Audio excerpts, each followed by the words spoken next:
욥기서 24장 말씀을 함께 읽었습니다. 욥기서 24장 2절에서 4절까지는 악인의 불의한 삶에 대해서 말씀하고 있어요. 악인의 불의한 삶 어떤 것인지 우리 한번 잠깐 보겠습니다. 어떤 사람은 땅의 경계표를 옮기며 양떼를 빼앗아 기르며 땅의 경계표를 옮긴다는 것이 조상들이 대대로 물려준 그 땅을 지경을 표시하는 이 경계표를 옮긴다는 것, 불의한 방법으로 이웃의 토지를 빼앗는 강탈하는 그 악인의 모습을 보여주고 있습니다. 땅만 불의한 방법으로 빼앗고 강탈하는 것만이 아니라 양떼를 빼앗는, 그러므로 불의한 방법으로 재산을 증식시켜 나간다는 것이죠. 3절, 고아의 나귀를 몰아가며 과부의 소유를 불모 잡으며. 이스라엘에서 고아와 과부는 가난한 사람들의 대명사인데 보살펴주고 도와주고 구제를 베풀어야 될 대상입니다. 그런데 이러한 가난한 사람들을 구제하기는커녕 오히려 과부의 작은 소유를 강탈하는 악인들의 모습을 말씀하고 있어요. 또 4절, 가난한 자를 길에서 몰아나나니 세상에서 학대받는 자가 다 스스로 숨는구나. 가난한 자를 몰아내고 그들의 작은 소유를 빼앗는 이 불의한 악인들에 관한 것이 2절부터 4절까지의 내용이죠. 자, 그런데 문제는 바로 1절 말씀이에요. 1절을 제가 한번 읽어드리겠습니다. 어찌하여 젖는 자는 때를 정해놓지 아니하셨는고, 이렇게 말씀하고 있습니다. 이게 무슨 뜻인가 하면은 욥의 세 친구들이 율법주의에 빠져서 욥을 정죄하고 있지 않습니까? 순종하면 복을 받고 불순종하면 죄를 범하면 하나님의 심판을 받고, 그러므로 너는 하나님의 심판을 받는 자이니 너는 죄인이야. 회개하고 모든 죄에서 떠나면 하나님께서 너를 회복시켜 주실 것이야. 이렇게 세 친구들이 반복적으로 욥을 책망하며 정죄하며 권면했습니다. 그런데 이 욥기서 24장에서 욥이 지금 뭘 말씀하고 있는 것입니까? 악인들이 악을 행하고 불의한 방법으로 재산을 증식시켜 나가고 있지만 하나님의 심판은 도대체 어디에 있는 것이냐? 세 친구들의 말을 일단 반박하는 거예요. 불순종하면, 죄를 범하면 하나님의 심판을 받는다고. 야, 현실은 그렇지 않아. 이렇게 고아와 과부와 가난한 자들의 작은 재산을 불의한 방법으로 빼앗고 재산을 증식시켜 나가는 사람들이 있는데 도대체 하나님은 언제 심판하시는 것이냐? 욥이 지금 이렇게 얘기하고 있는 것이죠. 그런데 욥은 세 친구들의 말을 반박하면서도 사실 기본적인 이 사고는요, 욥의 세 친구들이나 욥 자신도 별반 차이가 없었다는 거예요. 문제는 이 욥기서 24장 1절에 어찌하여 젖는 자는 때를 정해놓지 아니하셨는고. 전능하신 하나님이시여, 공의로우신 하나님이시여, 이 악인들을 언제 심판하시려나이까.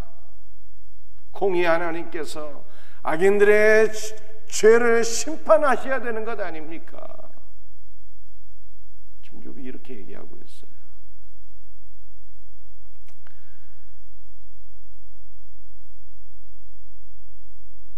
그런데 이 심판의 때가 이 복수로 되어 있어요. 복수로. 심판의 때가 복수로 되어 있어요. 이게 무슨 뜻인가 하면요, 하나님께서 각 개인의 그 삶에 대해서 다 심판하셔야 된다는 거예요. 그런데 하나님의 심판은 물론 있습니다. 하나님의 심판은 물론 있는데요, 하나님의 심판은 현세가 아니라 내세 딱 한 번 있는 거예요. 그래서 이 심판의 때가 복수로 되어 있다는 것은 하나님 악인들의 삶에 대해서 하나님께서 지금 다 이렇게 심판하셔야 되는데 왜 심판하지 않는 거예요? 욥이 지금 이렇게 항의를 하고 있는 거고요. 그러나 성경의 하나님의 심판은 단수로 되어 있는, 단수로. 이게 무슨 뜻일까요? 딱 한 번 있다는 거예요. 언제? 현세가 아니라는 것이죠. 그래서 히브리서에서 이렇게 말씀하고 있어요.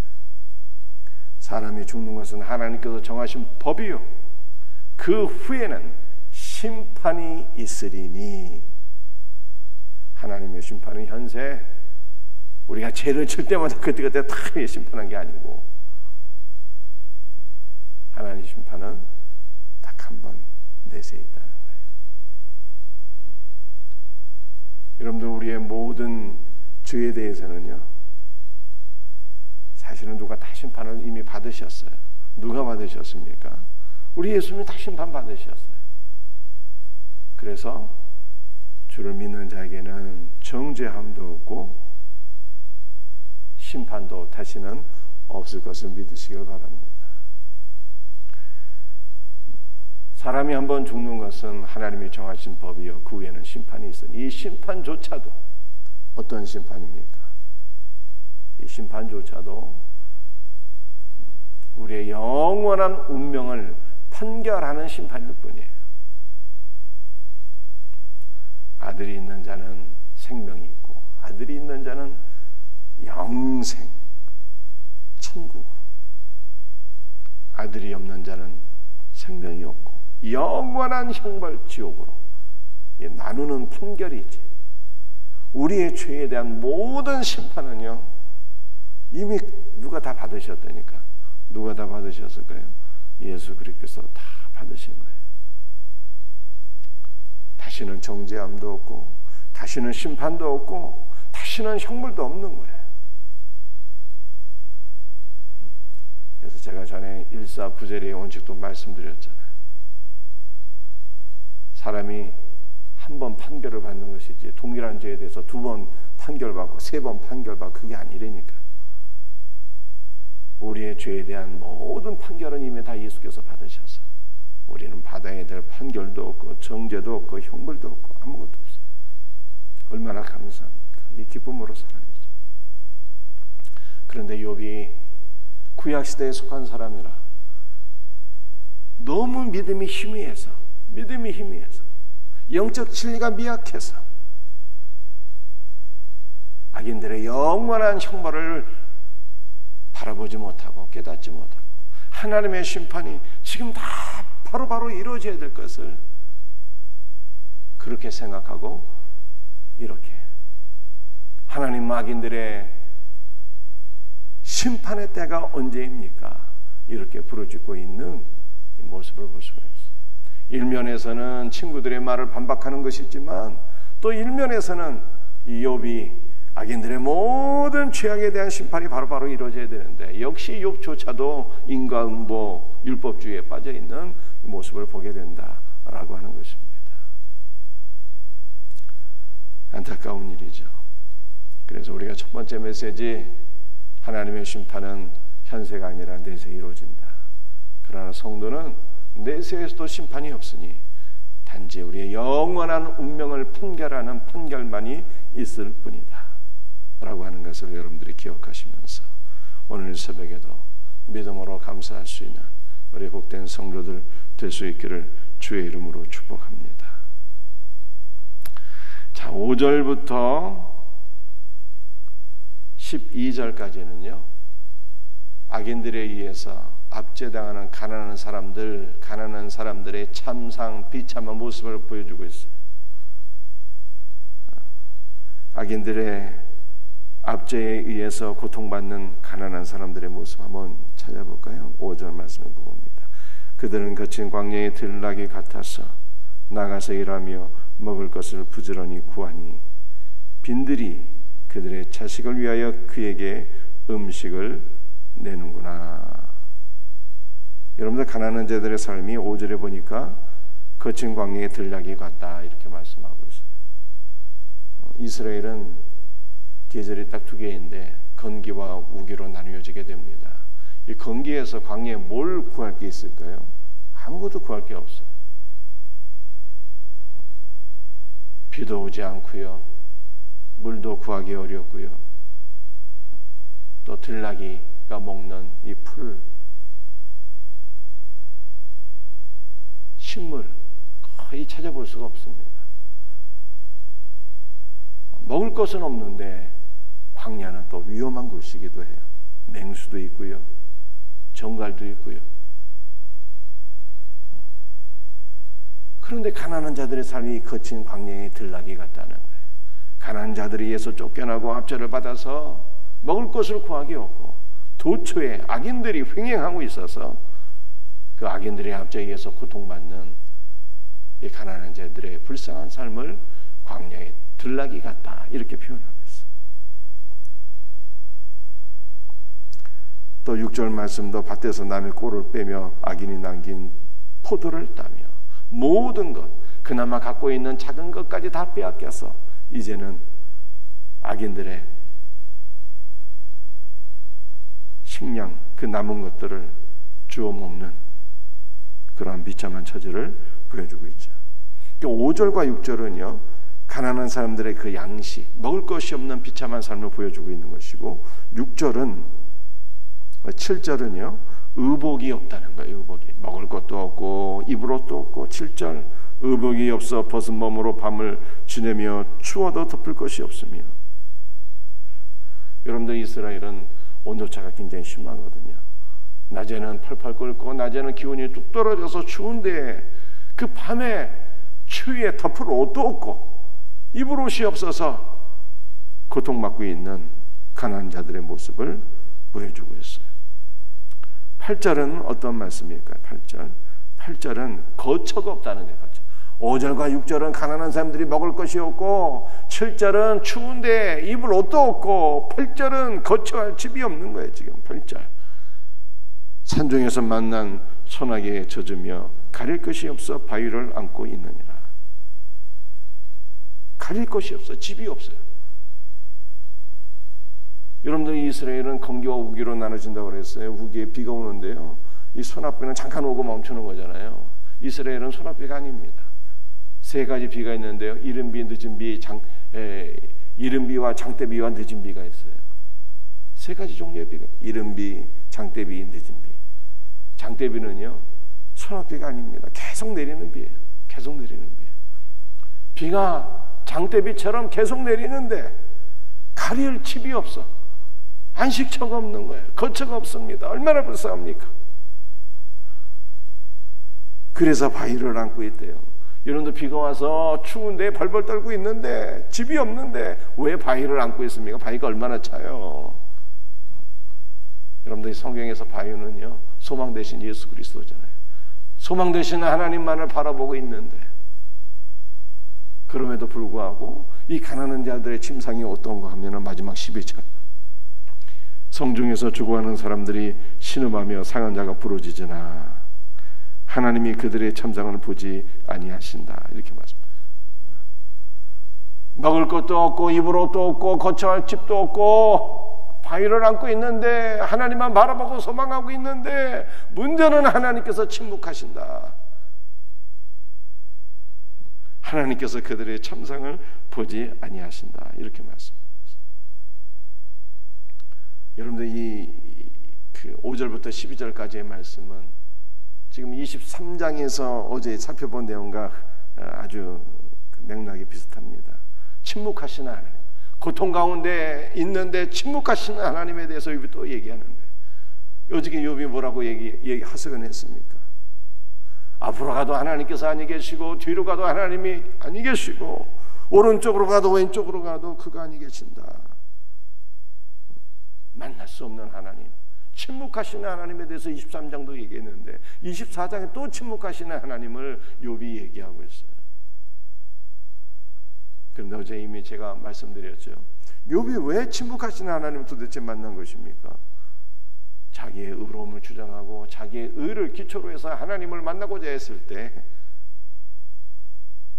하나님을 만날 수 없었다는 거예요. 앞으로 가도 아니 계시고 뒤로 가도 아니 계시고 침묵하신 하나님.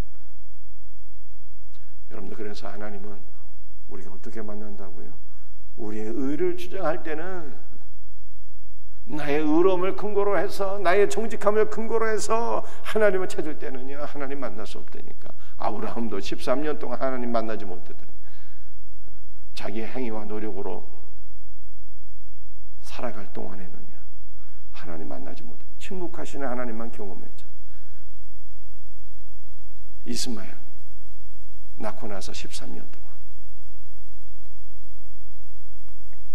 여러분들, 우리 신약에 넘어가면 주님께서 뭐라고 말씀하십니까? 하나님 만나려고 노력할 필요가 없다니까요. 놀라운 은혜인 거예요. 주님 뭐라고 말씀하세요? 내가 너희 안에 있고 너희가 내 안에 있고. 그래 말씀하셨어요. 이미 예수 그리스도 우리는요, 그냥 한 몸이 되어버렸다니까. 한 몸이. 예수님은 교회의 머리요, 교회는 주의 몸이요. 내가 너희 안에 있고 너희가 내 안에 있고. 여러분들, 믿는다는 것이 도대체 무엇입니까? 믿는다는 것이요, 믿는 거는 영접하는 거로 했잖아요. 영접하는 자, 그 이름을 믿는 자들에게는 이라고 말씀했잖아요.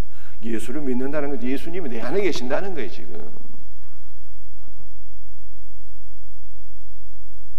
근데 뭐 이렇게 만나려고 노력을 해야 되는 것입니까?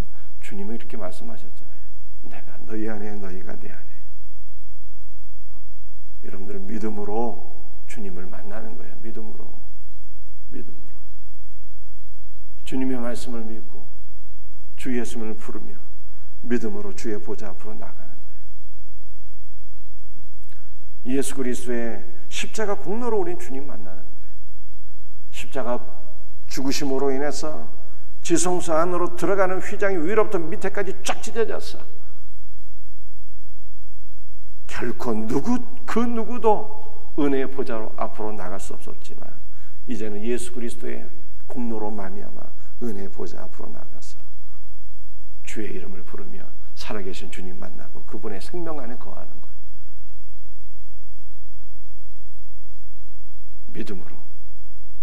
믿음으로, 오직 믿음으로 주님의 말씀을 신뢰하세요. 내가 너희 안에, 너희가 내 안에. 이미 우리는 예수 그리스도와 한 몸이 되었잖아요. 주님의 공로로 보좌 앞으로 나가는 거예요. 구약에 있는 성도들은 다 희미하게 바라볼 뿐이었어요. 주님의 임재를 극히 미약하게 경험한 거예요. 다 희미하게 바라볼 뿐이었는데 우리는 이미 그 임재 안에 들어와 있다니까요. 얼마나 복되고 감사한 것입니까? 그러니까 신앙을 우리가 조금만 생각해 보게 되면요, 감사하지 않을 길이 없는 거예요. 사실은 내가 받아야 될 심판도 형벌도 저주도 다 주 예수께서 받으셨으니 우리는 내세 영원한 삶을 확증하는 판결만 남아있고, 우리는 희미하게 바라보는 것이 아니라 주 예수와 이미 하나가 되었으니 얼마나 감사한가. 여러분들이 이 믿음으로 오늘 새벽에도 감사하고 주의 임재 가운데 거하는 복된 성도들, 복된 은혜의 시간 되기를 주 예수의 이름으로 축복합니다. 기도하시겠어요? 주 예수님 감사합니다. 오늘 새벽에도 주의 보혈로 덮으시옵소서. 오늘 새벽에도 주님께서 우리와 함께 하시는 놀라운 영적 임재를 경험하는 은혜가 있기를 소원합니다. 주님이 우리 안에, 우리가 주님 안에 거하여 주님과 한 몸이 된 것을 믿습니다. 주 예수여, 주 예수여, 오늘도 주 예수의 놀라운 임재와 은혜와 생명으로 우리를 채워 주시옵소서. 모든 것을 감사하고 거룩하신 주 예수 그리스도의 이름으로 기도드리옵나이다. 아멘.